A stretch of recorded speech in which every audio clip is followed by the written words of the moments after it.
I'm very, very excited. I am on my phone, so I can only see a couple people. So I see Corinne, I see you, I see Liz, actually Liz side by side. Hey y'all, Facebook, we're just going live across the platform. So I'm going to introduce myself and we're going to kick off tonight's live Q&A. And this is something that hopefully is exciting for a lot of you. But if we haven't met yet before, my name is Dustin Schaefer, and I don't normally have facial hair, but I'm trying something new. My wife's encouraging it, so we're gonna go with it.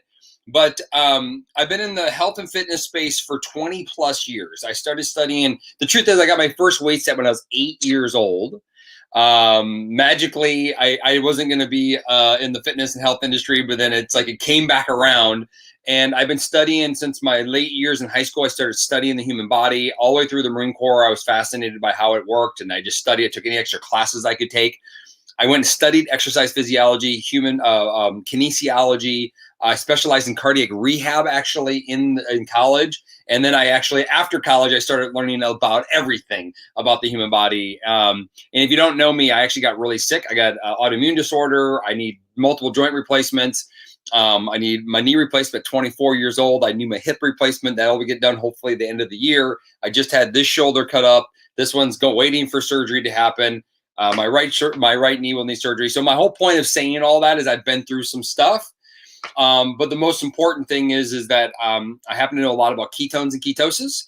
I've been in the ketogenic space. I've been personally in ketosis the majority of my entire adult life, which is over 20 years now, or just about 20 years, maybe 19 and some change. And I've coached people all over the world of how to get better in health. Earlier today, I did a call on menopause, ways to just improve your health through that process. So, but tonight, what I want to do is I want to do a live Q&A. So if it's on the Zoom, I'm going to ask you, because it'll be easier on all the platforms. If it's on the Zoom, I'm going to ask you to go and just put it in the chat box. If you hit the chat box, it's easy. If you're on your phone, you touch your screen, touch where it says more and hit chat. If you're on your computer, it's usually just hit chat on the bottom of your computer screen. But we're going to be doing a live Q&A. You can ask me anything. If it's something I'm not legally allowed to answer or I don't know the answer to, I will find resources for you. Brendan Lewis, I can see that. And if you're on Facebook or on YouTube, you can just type your questions in the box below or in the chat box, and I will answer your questions. If you're on Instagram, just type them down below. So this is a live Q&A. It kind of stemmed from the Shred-tember. We kicked off this month with, hey, let's get healthy in September. Right now, there's a lot. What's up, Eve? There's a lot going on. People aren't healthy. I just had COVID. I just got over COVID a handful of days ago. And what I know for a fact, doesn't matter what you're going through in life, is that if you're healthier, you're stacking the odds in your favor to go through it in hopefully a better way. And there's obviously a lot of variables to all those things. So I had an autoimmune disorder, and I got that when I wasn't healthy. As I've gotten healthy, I've had flare-ups over the years, y'all, just to be honest.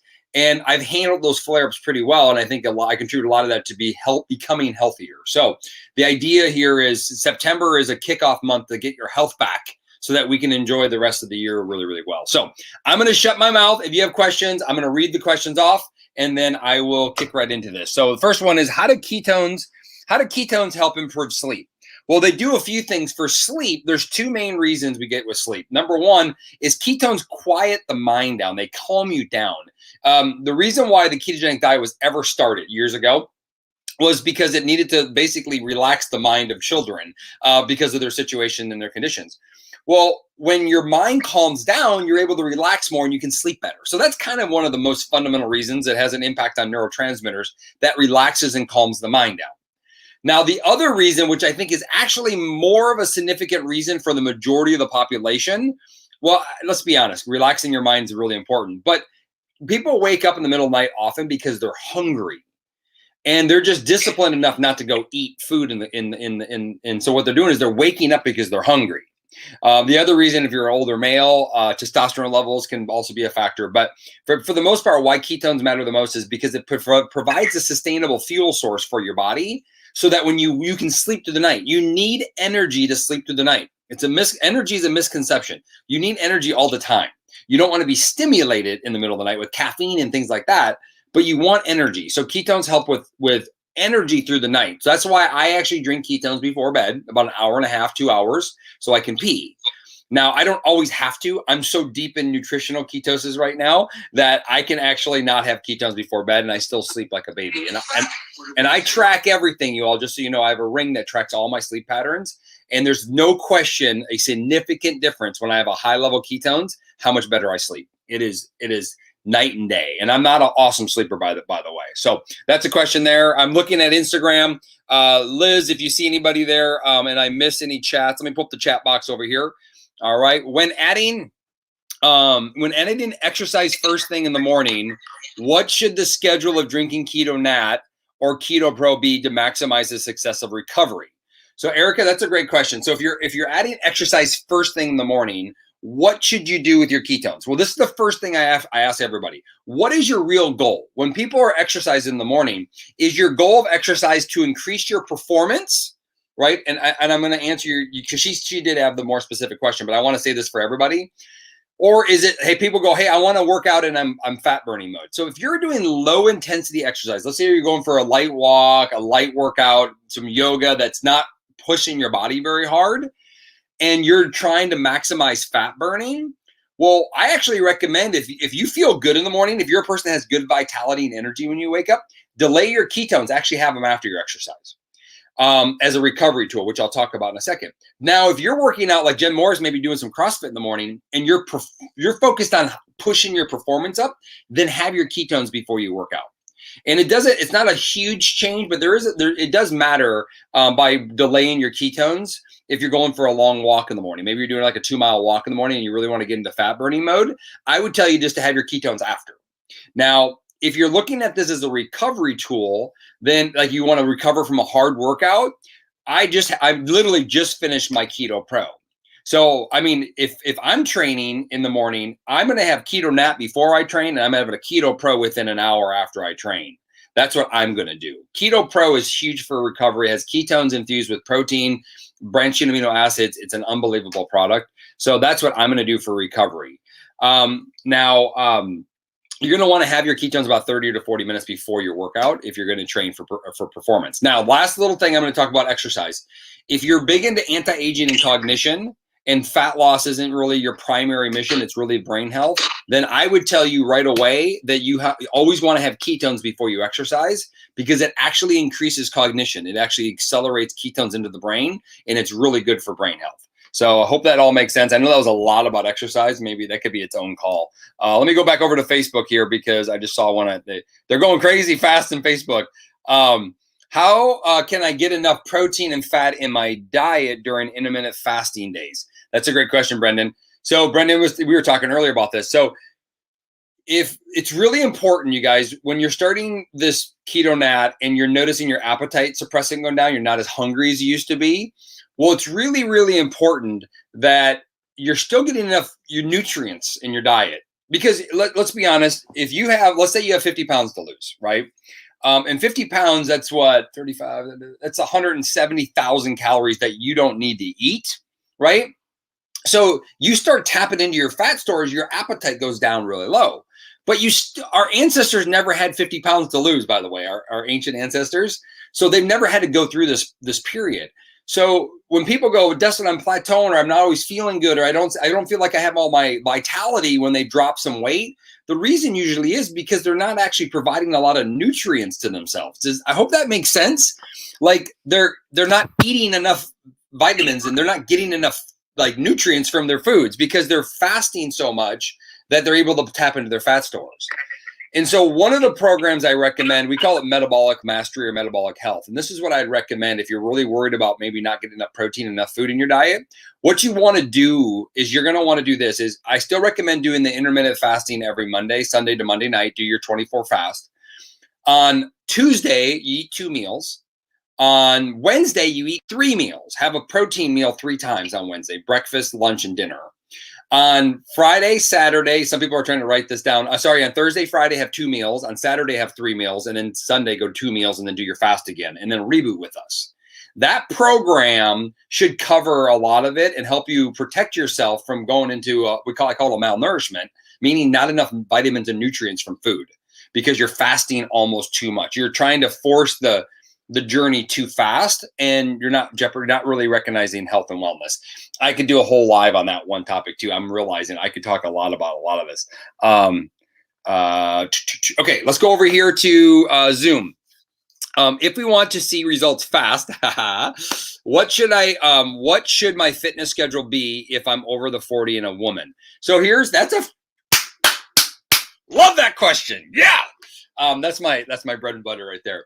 So here's the deal with women. It's funny. I'm going to tell you a short story before I go any further. I worked with, well, I don't know, it's not as much anymore, but at the beginning to prove it, every CrossFit female in the world kept coming to me and they're like, Dustin, every time I drink ketones, I was getting more hungry than I was before. They are getting hungry. And it's funny because they were working out so much, they weren't providing enough calories. They're actually, in some ways, deficient in calories and nutrients because they were training so hard. And I just asked them what their goals were. So my first question is, Corinne, is what is your goal, right? Fast is results, but in what? What do you look, what is that measurements? What's that barometric? If it's fat loss, then this is what I would say. Because psychology is a huge part here. And I'm not going to get too overwhelmed here, but listen, it's about the brain. I've worked with women and taken them from 25% body fat down to 12% body fat. They get to 12%, get ready to get on a bodybuilding show. And guess what? They're still not happy with how their body looks. They're like, my legs are too big. And I'm like, I don't know what to say. I don't know what to say. So first off, you have to look at this as like, there's a psychology to it all. What do you mean by that? Men, if I take a man, often men go, I want to get bigger. And I have them drop 10 pounds of fat and they feel bigger because they can see more muscle. So they didn't get bigger, actually. They got smaller, but they feel bigger, right? So psychology really plays a role here. But if you're a female over the age of 40, this is the recipe for long-term success at any of diet or health, is you want at least 2 times a week. At least 2 times a week, you need to lift heavy shit. You need to lift heavy objects. I mean, I lived in Southern California. I literally watched these women, like their trainers are going, all right, do these curls, do these presses. And the weight was 7-8 pounds. I go to the grocery store and I see the same woman lifting a carton of a pack of water bottles full of water in their trunk of her car. I go, the best workout she's had the whole week was the water at the grocery store, because she's afraid. And the trainer, dumbasses, sorry, they were letting them be afraid of lifting some heavy weights. Y'all, the gym is a great place. If you can go to the gym and work out, or even at home, there's ways to do it at home. You need to feel heavy resistance. What that does is gives you strength. It helps with neuromuscular function. It helps with bone density. It helps with longevity. It helps with metabolism. At least twice a week, you want to feel heavy stuff.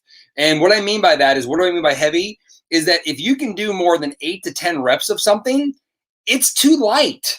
Now, it might take you time to learn the form and everything else, but it's too light. And so you got to challenge your body a couple times a week if you want to say what's optimal. And then after that, Corinne, what I would say is the most important thing after that is anything that you're willing to do that you enjoy doing. Dancing to the oldies with Richard Simmons, going for walks, going for hikes, going for hiking, rowing, biking, moving your body. Somebody from Cincinnati's calling me. They're probably trying to get on the Zoom. So then after that is you got to do things that you love to do. Something that you're willing to stay consistent at. But if you want to look at it from optimal health, you want to lift heavy objects, 8 to 10 reps. And I'm being generous. 8 to 10 reps is heavy. That's like if you can do 11, it's too light, right? But I would even encourage more than that. But then form is a bigger variable when you get to heavier weights than that. So, anyway, I hope that helps. But that's for fat loss. Fat loss, then you tie that into with the diet. I love my favorite fat loss regimen is this. Work out at least twice a week at the gym, heavier weights, push your body twice a week. You can do it 3 times. You start getting to 6 or 7, that can backfire, by the way, especially you ladies. And then walk. Early morning light cardio is vital for metabolizing body fat. So get up and go for a 3-mile walk in the morning. That will really start to, first thing, right away, water, walk. Drink your ketones after. It'll start to metabolize body fat faster for you guys. Can you take Keto Pro while fasting? Yes and yes and yes. Depends on your style of fast. So I'm just going to say yes, you can. But some people, there might be reasons why you wouldn't want to if you don't want to have any fat during your fast. And there's a reason why, because you can produce more endogenous ketones. But I intermittent fast all the time with Keto Pro. All right, let's go over here. Instagram. I missed one here. Which is the best way to drink ketones? Twice a day to keep up fat burning between meals and night. Patty, that's a great question. What's the best way to drink ketones? The first thing you do is start your day with ketones between 6 a.m. and 9 a.m. Get your day going in the right direction. After that, it's case by case. It's going to be situational. We find a lot of people do better having them in the afternoon. Think of ketones as your insurance policy of protecting you from yourself. So think of it this way. Is in the afternoon, if you're craving or wanting really big snacks, or you're wanting to eat a lot of stuff, have a keto nap in the afternoon. I sometimes make a full one up and I just drink a half of one. I don't feel like I needed the whole thing. I might just have a half one in the afternoon. That's on some days. I just listen to my body. I had a Keto Pro and I actually made it into a little bit of a shake. That's what I just had before this live and this Zoom. And that was like my mid-afternoon snack. I just felt like I needed something. So it's a great little bridge between lunch and dinner if needed. You may not feel like you need it, but if you're a person that has a lot of cravings late at night and you're trying to knock that down, having those ketones, maybe a half in the afternoon, a half after dinner, will help cut those cravings down. So it sets yourself up for success, especially during the fat burning side of it. Fat burning, the recipe for fat burning is primarily, reboot every month with us, 24 fast. If you're really serious about fat burning, you're not doing 24 fast and rebooting, you're missing the boat. It is simply the smartest way to get there. The second component to that is drink your ketones in the morning, have 2 meals a day, protein, low carb vegetables, protein, low carb vegetables. Just, you don't have to go high fat, just protein, low carb vegetables. And then I would say just 24 fast and reboot with us. People mess up fat loss because they're not working out or not moving their body. They're not exercising. They're not drinking enough water, or they start adding a bunch of cheese and processed foods and a bunch of nuts and seeds and making fat bombs and all this other stuff. That is not the recipe for fat loss success. The recipe for success is protein, vegetables, the basics. It's what you already know. It's just boring. Once you get results, then you can start deviating and having fun with it all. So let me go over to Facebook here. Somebody easy way out wants a shout out. So I'm not sure who that is. If I missed your question, feel free to repost it. A gal gets hungry early than she used to. Why does ketones change her appetite? Jennifer, are you asking why is ketones making her hungry? Why is that happening? I love that question, by the way, if it is. But I'll come back to that one. I drink my caffeine ketones between 6 and 8 in the morning, then work out during lunch, 1/2 a pack in the afternoon after lunch, and then drink after dinner. Is that a good plan? That sounds absolutely amazing. But the question is, how do you feel, right? Do you feel like that's working for you? Missy, our Mitoplex has been a little back ordered. If you don't have Mitoplex, I would recommend that. And then, like I said, if you want to advance your in Mitoplex, you can just have it, by itself in water. And what I recommend, if you want to advance your health and especially if you want to lean out and get really good at fat burning, 24 fast, which I absolutely love. I do it every single week. And the 60-hour keto reboot is amazing. Getting ready to make up a pack, Savage Steph. What's up, Savage? So Jennifer Mann asked this question: why would somebody get hungry drinking ketones? It doesn't happen very often, but when somebody drinks ketones, why would they get hungry? Well, this is the reason why. And I've done a lot with this, and honestly, I don't know if there's anybody else that's even seen it as much as I have. I primarily only see this in women. And primarily only seeing this in women that don't eat enough protein or enough calories in their diet. So that's usually the only people I see this in. And it's typically my athletic women, just in general, because they're basically burning 1,000 calories a day in their workout. They're eating 1,200 calories and they don't have enough energy and food to basically get through their day. Right. And they're basically so disciplined that they're just turned off their hunger and they're able to not eat enough food. In some ways, you could use the word, there's a level. I have a friend of mine, she's recovered, but she was a bulimic athlete. She would work herself out into such caloric deficit that she was basically jeopardizing her own health. And so the reason why ketones might actually help make them hungry is because it's trying to provide a solution to their health. Does that make sense? So then at that point, you have to feed the monster. You have to feed the beast. You have to feed the animal. You have to feed the warrior. Or you have to stop exercising. So what I did with a lot of my CrossFit girls is I would get them to cut back on their CrossFit. True story. And I know that some of you CrossFitters hate me for saying that, but I got them to go down to 3 or 4 times a week versus 5 or 6 or 7 times a week. And then what I would have to do is just do light activity. And that might just solve the problem by itself. And then I would have to get them to start eating a little bit more. Typically, protein was their primary thing that they weren't getting enough of. So that's how I solved it. Okay, Raquel, What's going on? The 24 fast kit has all. Oh, somebody already answered the question for me. Um, cutting CrossFit. Yeah, cutting CrossFit. That could be a fight in itself. What's up, Aunt Peg? How do we incorporate the MCT oil? That's an awesome question too. I actually don't have it right in front of me. So one of our y'all, if you're following this, if you're watching this, and you're just checking this all out, or you're probably already drinking ketones, we don't talk a lot about our support products. Our ketones are like the biggest breakthrough we may ever see in our lifetime from a health and wellness perspective. It is pretty amazing. Thanks, Jennifer. My CrossFitter supported me. I'm pretty happy. But this is pretty amazing. But people don't realize, like, our keto cream, which has been back ordered and it's such a high demand. It's crazy. But when you look at what's in there and in the ingredients, it itself could be its own company. Like, it's so powerful. It's such a great situation. And that has MCT oil in it.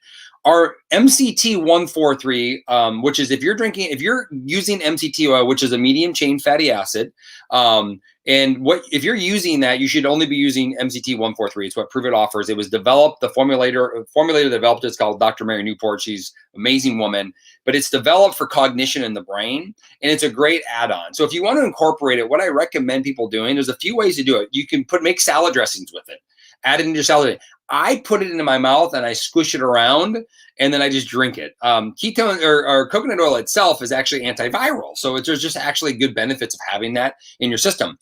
I use that every day. Every time we make our kids a shake, we make our kids low carb brain shakes every day. Our kids get some form of it.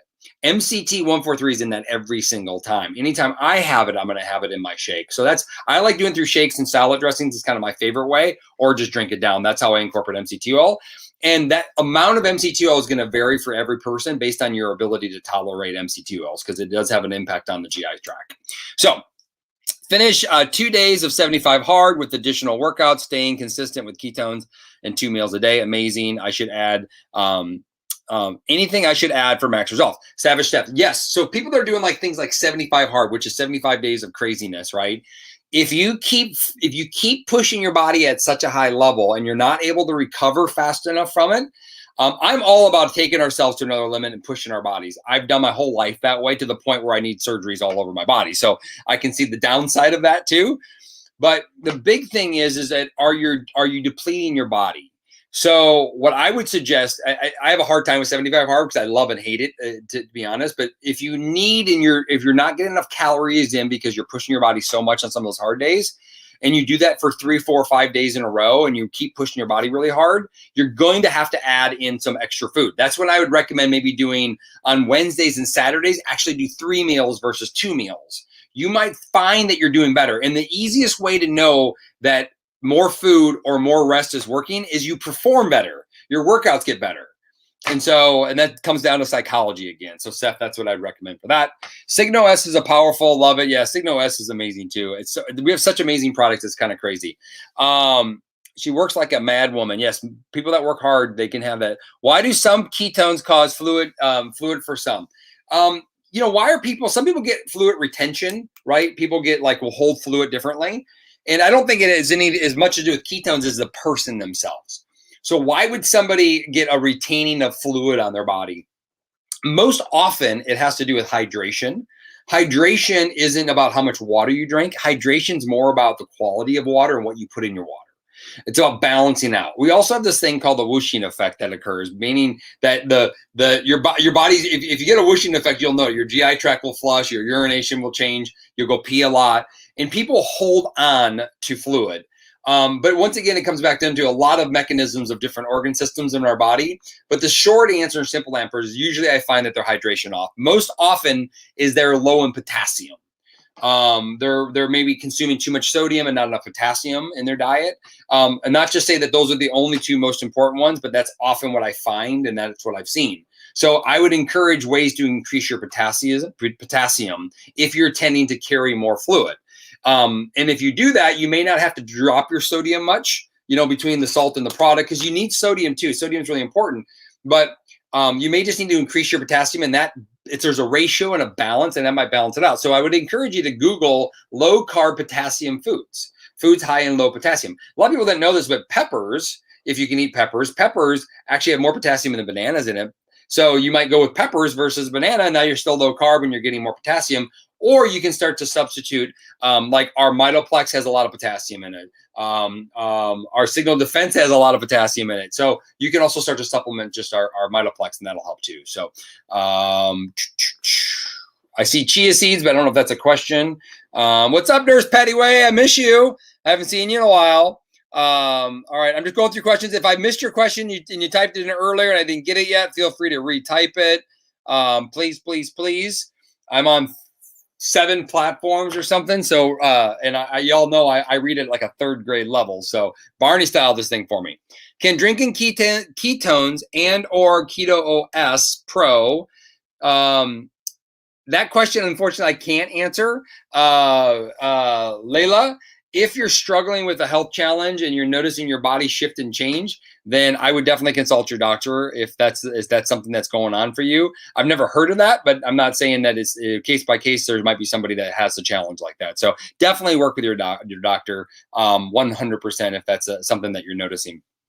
Benefits of the bone broth. Okay, I'll get to that in a second. Raquel, how many drinks can how many drinks can you make with the 24-hour fast? How many drinks can you make with the 24-hour fast? So the 24-hour fast, it has a kit. It does it all for you. And basically what you're doing is on Sunday night, you have your last meal, let's say at dinner time, 6 o'clock. You're not going to eat again until Monday at 6 o'clock. And then you just follow what's in the kit. And it's really, really simple. I will tell you this secret. If you want an extra ketone in the afternoon on Monday afternoon, you can have an extra one. That's for sure. So I hope that answered your question. Hey, Raquel, no stupid questions. There is no such thing as a stupid question. And somebody said that that's not true. Maybe there is, but that wasn't a dumb one. Okay. Jennifer Mann, benefits of broth. It's amazing. Y'all, bone broth in itself is one of the fundamental foundations of human existence, right? What people don't know about bone broth, it actually has collagen in it, which is super, super awesome. But one of the most powerful things about bone broth is actually the minerals. And there's something that a lot of people miss is the minerals. And so bone broth is huge. So Prove It put together a bone broth product. And why we needed to do this is when we started doing our fasting kits, we realized that people struggle at fasting. And I can go into fasting for hours and hours and hours, but a lot of people are starting to fast right now, but if they're not metabolically efficient, they actually are in a fasting state, but their body's in like turmoil. I call it, it's like in their vampire. Have you ever seen a vampire movie when they get bit and they have to transition to becoming a vampire? It's like they all start going crazy. That's what's happening during people's fasting. It's what happens to construction workers that don't eat all day. And then they come home and they basically they eat everything. Well, that's a common thing. So by developing a bone broth, which is really easy on the gut. It's really good, has a lot of good nutrients and healing nutrients in it. It allows us to maintain that status and give us the tools that our body needs to lay down some fundamental building blocks. So I use the bone broth. Ironically, thyme's my favorite, but I'm falling in love with salted caramel. But I use the bone broth as anytime I'm going to do, if I'm busy and I'm extending a fast and not by choice because I just don't have time, boom, I throw that in there and it's a game changer for me every single day. So I absolutely love that one. What's the benefit of signal defense cocktail? It's really it helps build the immune system. If you look at what's in the signal defense, everything in there helps support a healthy immune system. There's a mineral in there that I think is really powerful. People know that zinc's a really good one, but a lot of people miss selenium. And I love that that's in there. Of course, vitamin D are both in there too. But selenium, it has extra potassium in there too, which is good for that hydration component. So I love that. I think we got completely sold out of that in the last couple months. It's pretty crazy. Ketones are flowing though, so that's really exciting. All right, let's go over here, see if we have any more questions. Just catching up. Stop it, Jennifer. How did you know about the new bone broth? There is a new bone broth coming. I actually have some downstairs. I'm not going to tell you what it is, but hopefully we'll get to see that this month. I'm not sure, but we're going to be talking about that tomorrow to see when we might get to see the next bone broth. So any other questions, you guys? That's what I'm here for. I will stay on for another 10, 15 minutes. You have questions, and I don't care what it's about. It can be about ketones. It can be about fitness, health, wellness. A lot of people don't know that I'm actually by trade a neuromuscular specialist. I specialize in muscle imbalances and weaknesses. I literally create protocols for women that have had C-section hysterectomies, how to retrain their core after abdominal surgeries. I've been a keto expert for a long time. I worked a lot with the older populations, of meaning menopausal females. That's kind of been my thing. So pumpkin spice come in when? I'm not sure when pumpkin spice is coming, but we do have a new Keto Pro that I just tried. That's delicious, by the way. I don't know if you all know, but we do have our $1 keto club that's still live right now, which is pretty exciting. Is there a new broth coming? Coming. Looking at questions. Anybody in the Zoom questions? Well, it looks like the questions are good. I'm going to just wrap up with this one thing, is that a lot of people come for fat loss, right? A lot of people come for fat loss. And Nicole, just to answer your question, typically potassium again. I would say start using Mitoplex before you have it, or get some good electrolytes in first. That's probably why you're seeing that. So that will probably help in a lot of ways. Some keto recipes have a lot of cheese in it. You're absolutely right. I'm going to go back to that because can you elaborate on hormones, menopause, and ketones can help? This is funny. Now the questions are starting to come back in. The C-section ladies or women are coming back in. I opened a can of worms when I said menopause and C-sections. That's right. Well, maybe if you guys want me to do a live, I'll do a special live on lower abdominal surgeries. If you guys want me to do that, I'll do that. Don't let me forget. It's actually one of my number one specialties. I actually know more about that than I probably do ketones. I just don't talk about it much publicly.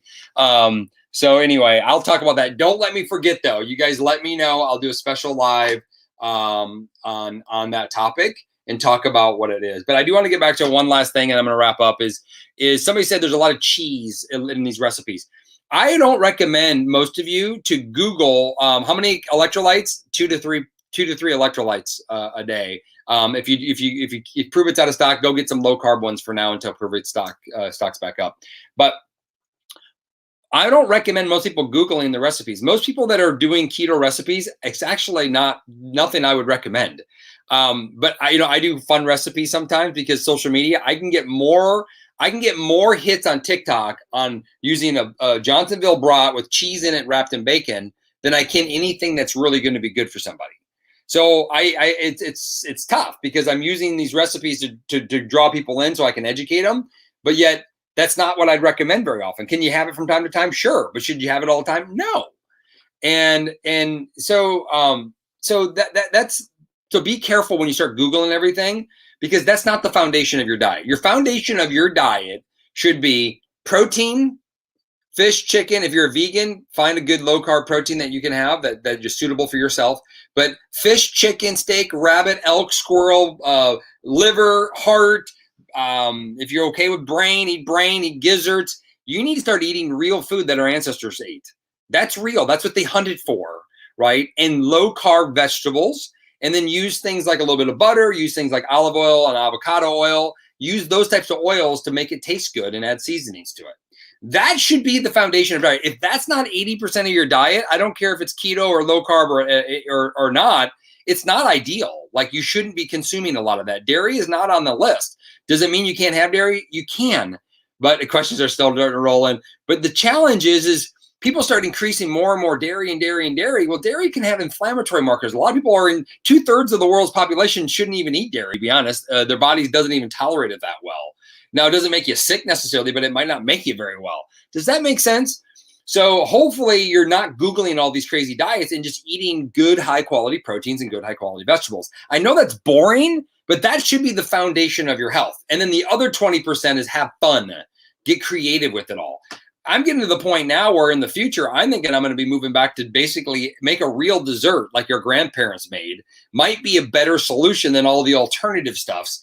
People are mass consuming nuts, mass consuming almonds. We're going to see a huge epidemic and problem with all the nuts that are being consumed. This is crazy. I mean, when I taught the diet, we were still, you got 1/8 of a cup of nuts a day. And it had to be a variety. 1/8 of a cup of nuts, that's all you were ever allowed in any given day. But now you get nut butters and all this nut stuff and nuts this and nuts this and nuts this.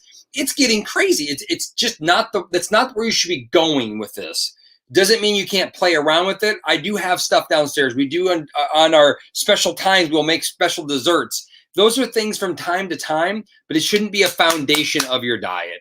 It shouldn't be a foundation of how you eat, especially if fat loss is your number one goal and that's your focus. The reason why people are getting plateaued on fat loss is because they're getting off ship too fast. They're getting away from the foundation basics. They start Googling, they're eating more dairy, they're eating more salami, they're eating more nuts, they're eating more nut butters, they're eating more keto desserts, they're eating more cheese, and they're not eating more real food, if that makes sense. And that's the reason what's stopping them from getting there. And I get it. Cream cheese is nice. It's good. It's a game changer, but it can't be the foundation of your diet. Otherwise you will plateau. And I do teach people, if you plateau and you're not getting any further, try taking dairy out for 2 weeks. See what happens. See what goes on. I did it to my wife. She killed me. It took me 2 years to get it out of her diet. I get it out of her diet for a couple of weeks. Boom, saved her $300 a month on face creams because all of her rashes went away. So it can matter for some people. All right. If there's questions up above, we're done. So I just want to end it with this. Is that, listen, y'all, ketones are way more than anything that we've seen in our health. It's a primitive fuel source that our body and our brain needs. So if you're trying to figure out a lifestyle that works with this, learning a new lifestyle takes time. It took me 15 years to get to where I am today, or 20 years to get to where I am today. It took me years to help change my family's life. And it took practice. And nobody in my family eats the same way. Our lifestyles are all still different today. So be patient on your progress. If you're not in this for 90 days, 100 days, or 6 months, or a year, or 2 years, you're probably not looking at it the right way. Too many people come onto this and I want to lose weight really quick, and they don't lose weight fast and they quit. Well, guess what? They're all coming back. They're all coming back. This is the best shot they have. Ketones turn on a fat burning switch in your body so you can become a fat burner. And that takes time to retrain that system to work again. And you got to find a lifestyle you're willing to follow. Most of you will never follow my lifestyle, nor you do want to, or maybe you don't have to. I have an autoimmune condition. I have to be more strict about certain things. Hopefully you don't have to. But you know what? Some of you probably should, or go more towards my direction, but be okay taking 2 or 3 years to get there. Don't rush, because it might be slightly different than mine. And remember this, is ketones, the primary mission of ketones is to improve our brain health. If you improve your brain, everything else gets better down below. So be patient on your journey. And I hope these questions helped. I hope these answers were good. I hope you got some insight on there. If you're missing somewhere, let me know. Aaron said, if your grandparents couldn't identify it as food, don't eat it. That's so true. That's so true. Y'all, funny story before I go is, and feel free to reach out to me, y'all. I'd love to do more of these if you like them. Remind me, I sometimes make promises, but I'm going through 100 miles per hour. I got 7 platforms going at once and I sometimes forget. But in 1844, don't correct me if I'm wrong, the average amount of sugar consumed every year was like 14 pounds. Well, last year, it's 168 pounds, the average amount of sugar, not carbs, but sugar. The amount of sugar consumed in 1844 was like 16 pounds a year. Maybe it was 14 pounds, something like that. And so over the last 150 or let's say 200 years, we consume 150 plus more pounds of sugar. Y'all, that's average. I'm way below average. So I'm throwing that pendulum the other way. So what's the real number that most people are at? 200 pounds of sugar?